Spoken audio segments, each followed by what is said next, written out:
If you have Oppo K13x 5G smartphone and you want to hide your application in this phone, then this is the video for you. Open your settings, scroll down, select security and privacy, again scroll down and then select hide apps. Click on get started. Now firstly you have to set a privacy password. Click on settings. You can set a 6-digit password or you can select a different password type. Here I'm selecting pattern. Draw your pattern and then confirm your pattern. Select question. Now answer a security question and then click on done. Click on get started. Now select access via dial pad. You have to set an access code to access a hidden application. Click on settings.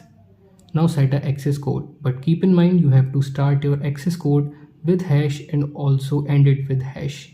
Here I'm setting #157# and then click on done. Now click on add application. It will show you all the apps that you have in your smartphone.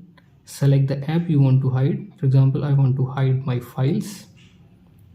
Now if I will open my app drawer, you will be able to see my files here. To access a hidden application, open your dial pad and then type your access code. Then it will show your hidden application. So that's how you can hide and access a hidden application in Oppo K13x 5G smartphone.